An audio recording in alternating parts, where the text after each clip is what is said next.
Good morning, everyone. Good afternoon, whatever part of the world you're at. It's going to be a different time zone, right? Anyways, thank you so much for being here. My name is Juan Grimaldo with the Grimaldo Group of Keller Williams, and I have my buddy here, Raul Hernandez with the Grimaldo Group at Keller Williams.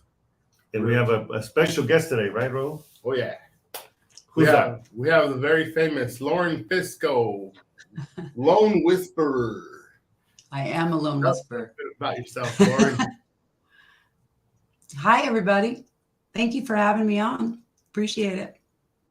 Sweet. So I wanted to chat about a couple of things. We had the topic as how to get your offer accepted, but I think we're going to go on a little tangent here because I think it's important for consumers to understand the times we're living in and to know that it's not that bad, right? I mean, I think the rates went up to 4% and we're freaking out. We're so scared that they're so high. Lauren, I'm going to put you on the spot here, but do you remember what the rates were in 1980?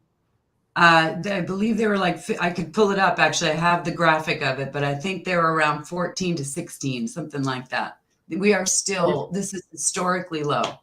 It's crazy. Exactly. So 14 to 16%, right? Yes. Yes. Were people buying homes back then? Absolutely. There's always people buying homes because it goes up, it goes down, but real estate is how you build wealth. So it's getting in is the key. Right. So, and I mentioned this often, probably people are bored of hearing it, but I ask people, when is the best time to plant a tree? It's 20 years ago, right? It's a Chinese proverb. And the next best time is today, right? Yeah. And we're involved in this so much that we actually just purchased a home with my kids. My kids bought a house. They're 18 and 19 years old. So I'm super stoked about that, right? We believe in it. We're actually closing on our new home at the end of the month. And I'm not bragging. I'm just saying we live this. We don't just tell you to buy a house because we want to make a commission. That's the last thing we want to do. We want to help you build wealth. And I think Lauren just made it very clear. This is the path to wealth, right? Yeah, absolutely. Sorry. Personally, I have been telling all my clients, hey, this needs to be your new family business. If you're living in Arizona, you guys have a family business or you have your jobs, yeah, take care of them. But at the same time, team up, acquire. Yep. Buy and hold.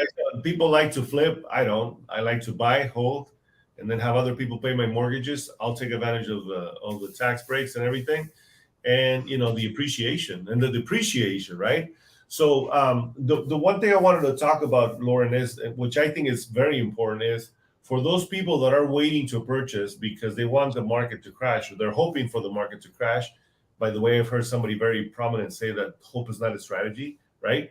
So what is your advice as a loan officer? What would you recommend to that first-time home buyer that it's sitting on the sidelines for the last year to 2 years to 3 years and say, you know what, I want to wait for the market to crash. I want to wait for the situation to get better to buy a home. Oh, that's how much time do you have? I could go on and on and on, but I'll try to make it short. So in my opinion, there will not be a crash. There is no crash ahead. Couple of reasons. When we had the crash, the reason was people could buy houses. The joke is if you could fog a mirror, you could buy a house. Yep. In other words, you didn't need anything but a pulse really to buy a house. You didn't need down payment. You didn't have to show income. You'd nothing. And today the underwriting is it's not impossible, but it's much more precise. So no, yes, you have to go through qualifying to buy a home. That's number one. Number two, the issue then was that there was too much inventory. There were gazillions of houses and not enough people buying them. Today, it's the flip. Gazillions of people, not enough inventory. That just drives prices way higher. So my advice to someone would be get in now. And the reason is when rates are going up and appreciation is going up, which, by the way, I think I just read a statistic this morning. It's 18 or 23%, somewhere in there, depending on the source that you're looking at, but it's a lot. So rates are going to go up as well as appreciation, right? You can always refinance your mortgage because it will come back down, but the price of the house will not come back down. So it's going to continually go up. And we are headed for a recession. If you look back in history, every single recession, excuse me, is followed by a lowering in rates and an increase in housing. So just a little bit of data. So, you know, fear drives markets, but really you want to know math doesn't lie, stats don't lie. So that would be what I would nutshell say. I could go on, but I won't. I cannot hear you. Sorry, I had muted myself. So Sure. you mentioned something that I think is pretty powerful, and it's fear, right? So there's another prominent man named Warren Buffett, if you guys know who that is. He said, when people are afraid, be greedy. And when people are greedy, be afraid. So what happens is most people get afraid and they jump out of the market and they sell thinking that they're going to do great. I'm going to tell you guys the story, and I believe I told it before.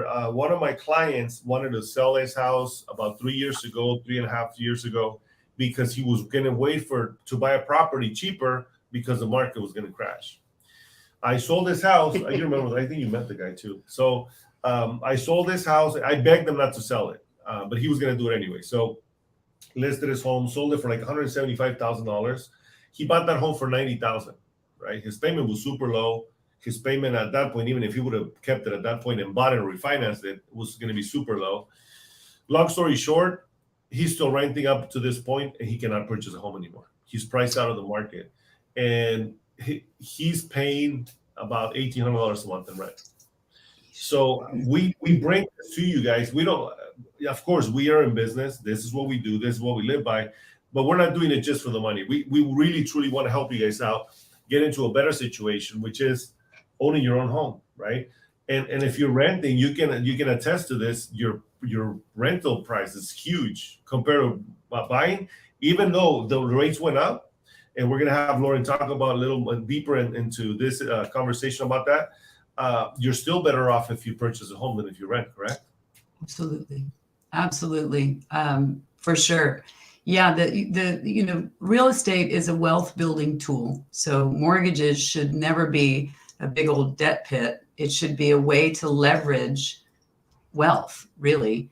So even if, for example, I have clients that'll buy their first house and then a year later buy another primary and use the original as a rental income property, use the rental income as income to qualify for the next house. And that's how you start to build your wealth. In this market, I've been even speaking to clients, my own kids too. Buy something, even if you don't absolutely love it, it's better than renting from someone else, because you could sell it and you're still going to make money in a year or 2 years.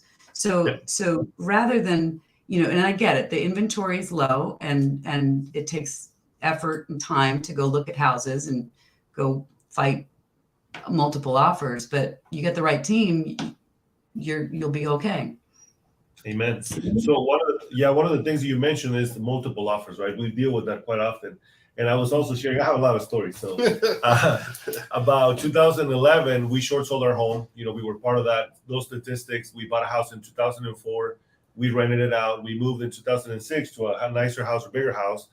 And come 2011, we lost everything, right? So in 2011, we short sold our home and we bought a little house. I told my wife, I'm not going to rent. I'm a realtor, first of all, right? I'm not going to go rent the house. And how honorable is that? So I believe in ownership. So we bought a house for $65,000 at a 10% interest rate, 2011, right? That's a huge, people say, oh, that's a lot of freaking interest. The rate is crazy. I was paying $500 a month. So for me, it was comfortable. There was 3 empty homes on one side and another 2 empty homes on the other side. And I was so happy to show up to my neighborhood every day to see if there was a new neighbor, because back then, you've been doing this long enough, you probably saw this, and it was just depressing, right? But it was bad. So I went by my house for $65,000. Wasn't the nicest neighborhood. It wasn't the home of my dreams. It was nothing like what I wanted. The only thing I didn't want is pay rent. Fast forward 2 years later, we bought a home for, we sold our home for $112,000. So it doubled in price. What did I do? Just pay my mortgage. That's it. Rents back then were $800, $700. I did a lot of rentals. That's how I started my business. So then again, I can go on the story, but every single time I was doing what you were saying: buy a bigger home, make the other one rental, keep going. And then fast forward, we own several rental properties, and we always preach to our clients about that, right? Take money out of your house, invest it. Fair warning. It's like when you tell people, right, or you show somebody a trick. Don't try this at home. Yeah. Don't think that 2008 is going to happen again anytime soon. So those are like super great examples. I have a great example myself in my home, but I don't even like telling people that because they want to wait for that to happen to them, and that's not going to happen that way. But the curve is set. The trajectory of the appreciation is set. So whatever happens, I should go this way. Whatever happens to those values, it's still going to go back to that trajectory. Yep. Right, Lauren? And that's important to me. Yeah. You went back in 2006, properties were going up like this, and then they dropped so low. If you take that line that Raul was talking about, you're barely basically where you should be at with normal appreciation, which is 3 to 4% to 5%, right, Lauren?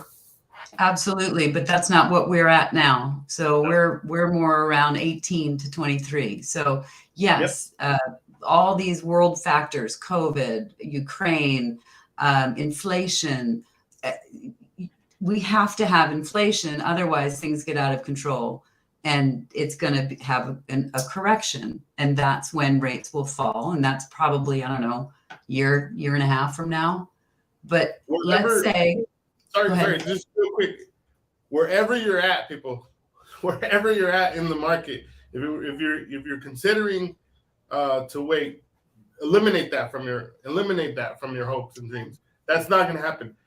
Second of all, just grab a chip. You want to have a chip, no matter what happens up and down or whatever. You want to have actual. It's a placeholder, like Juan said. Don't look at. How am I going to buy that thing? It's not worth $400,000. You know, in your mind, logically, emotionally, it doesn't make sense. Yep. But as the professionals are telling you, it's the facts, and we don't focus on emotion because we take that away. And like Lauren was saying, I mean, inflation is going to happen. And where do people put their money when inflation happens, Lauren? What do they do? They real estate. They put. Go ahead. I'm sorry. Well, yeah, in real estate. So one of the things to make it, I like to simplify things, and I always want to know why. So one of the things, if you look at it, and I think I sent you guys something like a infographic, but let's say, for example, I'm just going to use easy numbers, $400,000 house. And you actually have to go and offer 410 or 420. You're going to make that back in about 2 to 3 months, is a guess. I actually have a tool I can show the bid over ask of what the how many months will it take to recoup that cost. But what will happen is you're now in, and 9 months later, that house is going to be worth, I'd say, $475. So if you waited the 9 months, now instead of 410, you're at 475. And if you look at, I think there's a different one or somewhere in there to show the payment difference of what was going on in November of last year. I'm going to try another one. That's a buy versus rent. There's one. There you go. Bingo. So this shows what happened, what the rates were in November of last year, where they were in January, where they are now, and where they're headed. You can see if you scroll down just a little bit, the same house. Now you're factoring in, I think I have 4% appreciation in there. That plus a rate increase. You're looking at $700 difference in payment if you wait until July. That's not very far from now. And this is based on stats of where the market's projected. So exactly. And again, even that the rates are a little higher, mark my words, they're coming down in a year to a year and a half. So great. You're now in your, go ahead. But you don't want to wait for those rates to go down. No. The loss of opportunity of the appreciation that you would have missed out on far surpasses any savings that you would gain by getting a lower rate. For sure. So here's the easy way to think about it. from November to January, it was a $200 difference. Yes? Ish. Yes. Let's just say it's an ish. All right. So $200 times 3 months, or make it easy, 10 months. It's $2,000. Yep. All right. Let's say rates drop in 10 months, which they might. They probably will, give or take. So Right. that's $2,000 more that you spent because you bought now, instead of $50,000 more that you waited and bought a house later on. Boom. That's So the difference. just to put people to think and understand how massive this is.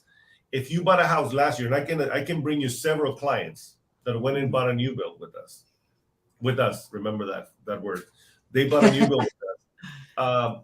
They have $100,000 appreciation just moving into their home. They didn't do anything. They didn't even made a mortgage payment. And yes, are they going to pay more because the rates went up? Yeah, who cares? They made $100,000 more in 1 year. And this year, like Lauren was saying, they're projecting up to 30% appreciation. Right. Why? There's a lot of investors, guys, and there's a lot of you don't know, but there's several hedge funds, several institutional buyers. Institutional buyers, for those who don't know what it is, these are investors that have a ton of money. They have billions of dollars. They don't have millions, they have billions. And they're buying property left and right, outbidding the regular consumer. I can attest to this. I have listings and they come up and say, Juan, we want that house. I said, dude, I have 10 offers offering above asking. What's the highest? And I have permission from my clients. I ask for permission. They allow me to share the price and they pay above that. Why are they doing that? Why is Blackstone? Whoever knows Blackstone, you know who Blackstone is, right, Lauren? Yes. Okay? They're very powerful, probably the most important investor in the world. They're buying properties here in the Valley and all over the country because they're protecting their money from inflation. When inflation happens, property values go up. So if you're waiting for the market to crash because of the inflation, that's not going to happen. I'm sure the milk and the gas you buy is not cheaper, right? That's inflation. And the cost of goods is going to be more.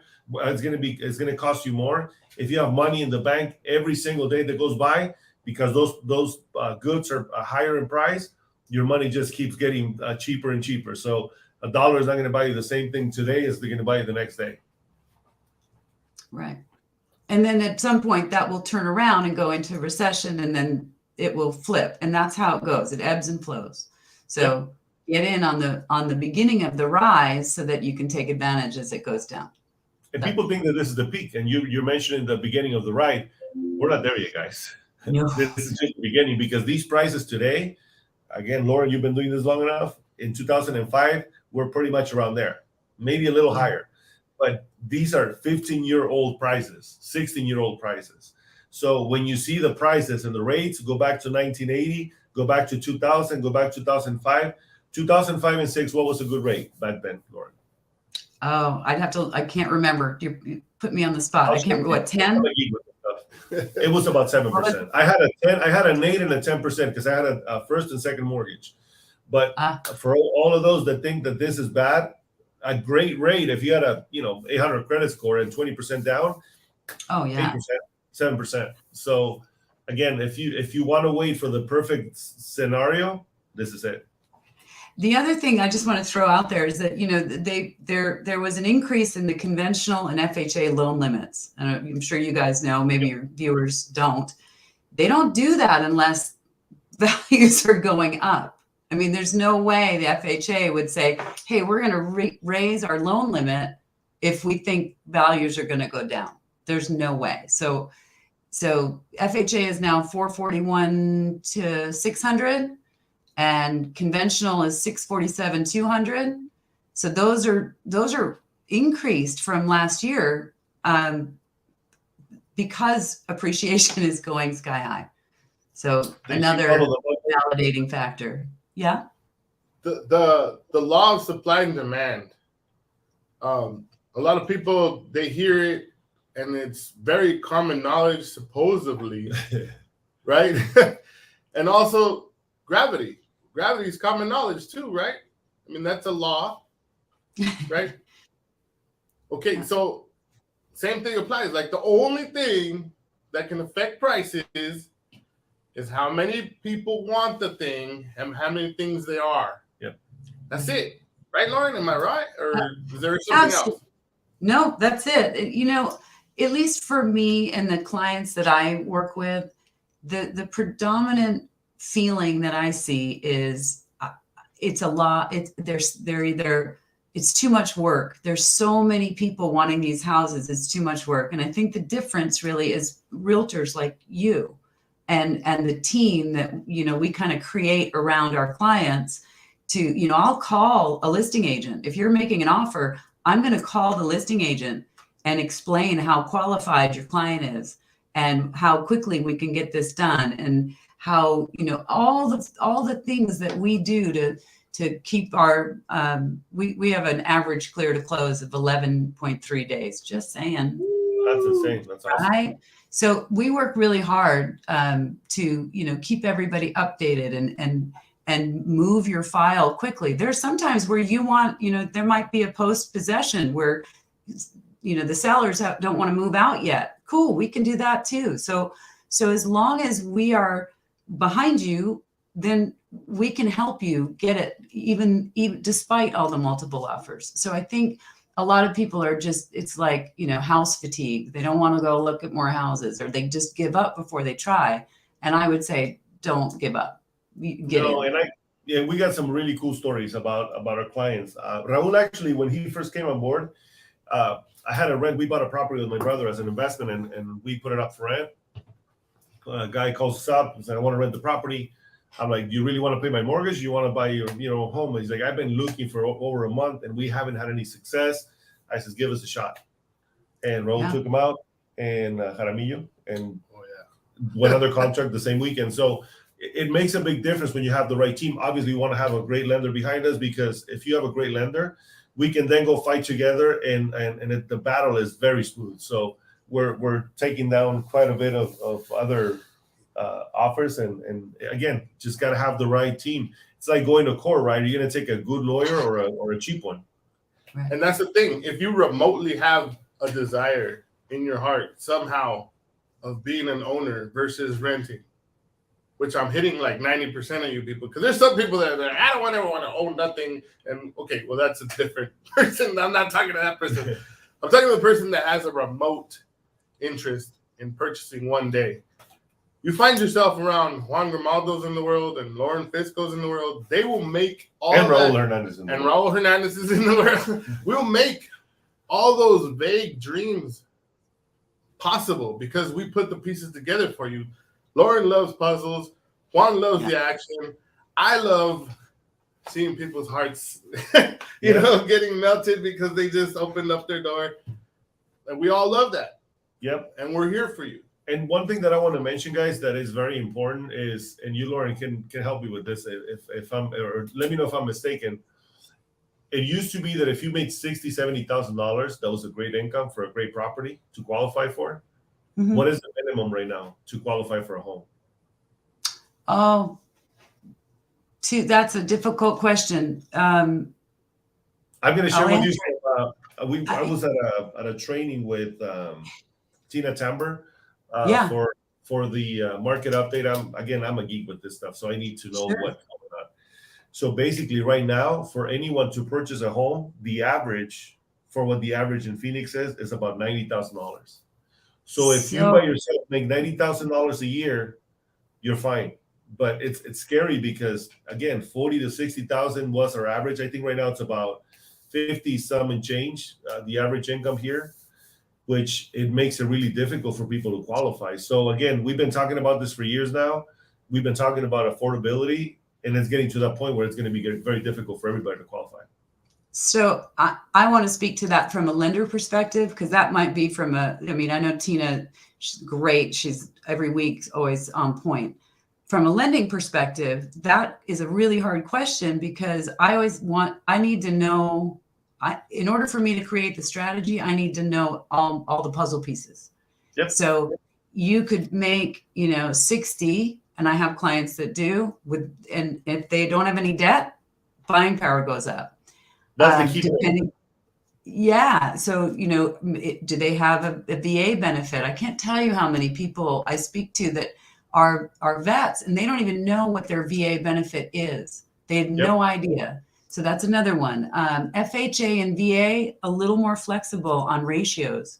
So I like to work with clients. If I could get my hands on any client 6 months to a year before they're even going out looking, that's what I want, because I can set them up with a roadmap on how to get there. We can clean up their credit. I don't do that, but I mean, I've seen enough where we know how to, reduce the debt and liabilities and increase the buying power. And it's better all the way around. So this is, and again, you get another great point, which is before you do anything, as I tell my clients, they're like, well, I want to buy a house and I make so much. I'm like, well, it's like a doctor, you can tell a doctor, hey, doctor, can you guess what I have? Well, what are your symptoms? Well, I want to show you. Can I draw some blood? No.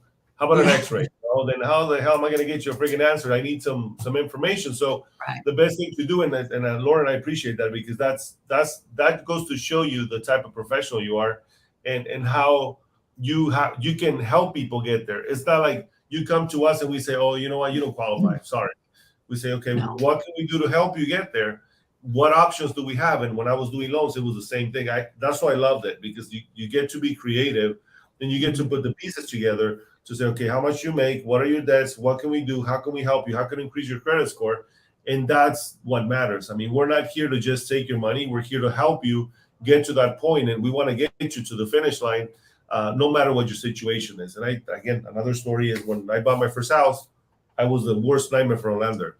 Low income, job hopping, bad credit score. So everything you can imagine I had going against me. So for a year, in 2004, I knocked on every single door that I could find. Nobody helped me. And after the year, I run into this guy who took the time and put the pieces together and actually ended up working with him. That's how I got into this business. And now I know how it feels to be on the other side.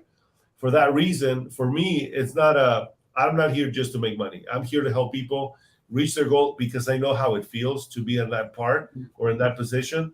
And I take this to heart, because some people say, you know what, I'm not going to touch those clients. I'm not going to deal with them. And I said, you know what, thank you for letting me know, because I don't want to work with you either. So we do a service to the community, and I want to continue to do that. We're blessed with work, and yet no matter what, I'm going to continue to do it. Yeah. Sorry. My last before you could. I love your input, Lauren. I want them to know also. Don't try to. You can back me up on this if I'm right. Don't try to DIY your credit. Don't try to DIY your situation. Yeah. Like, I'll talk to a man. I've had people, they paid $10,000 in debt or $20,000 in debt on their own, thinking that that's going to better their credit, when they could have done two things different, added maybe a little more, added a card to their system or whatever. They added two credit lines, done the same thing in the scores. Like, talk to us, talk to the professional, talk to Lauren. It makes sense. It sounds logical what you're trying to do when you fix your credit, yet the credit system does not think the same way. There's different modules, there's different forms. Go ahead, Lauren.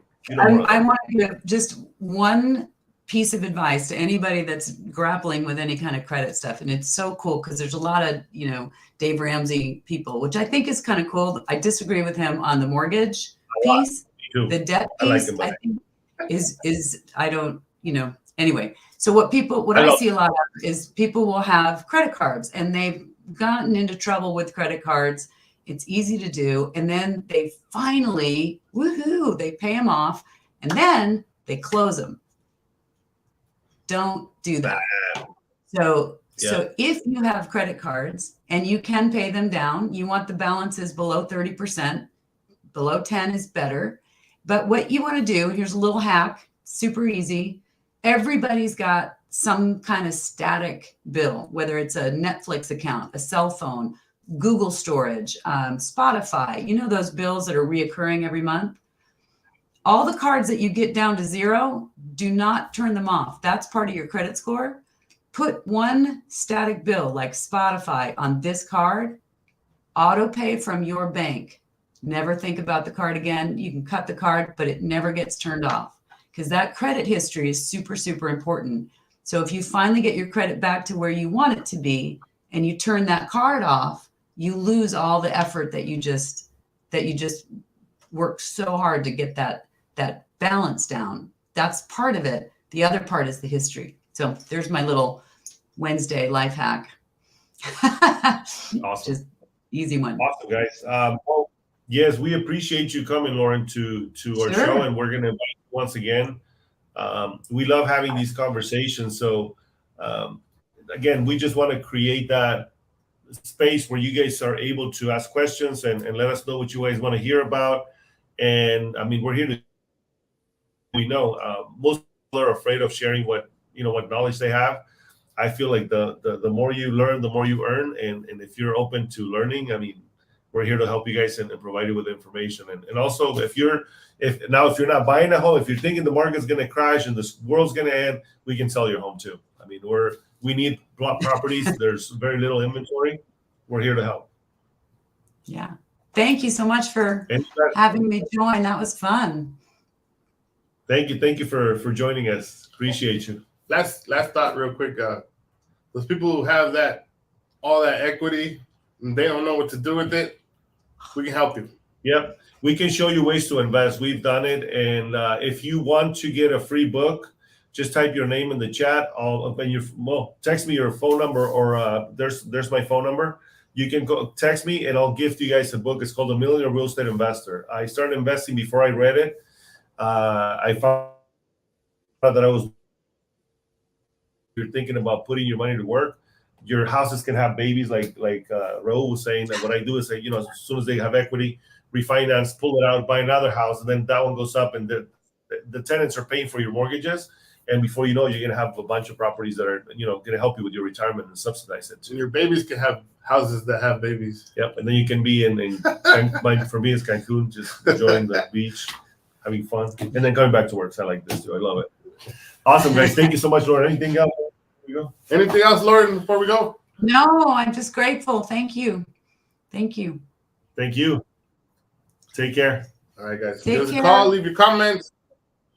Follow us for next week's live at 12. We'll see who's on. Yes. Thanks, guys.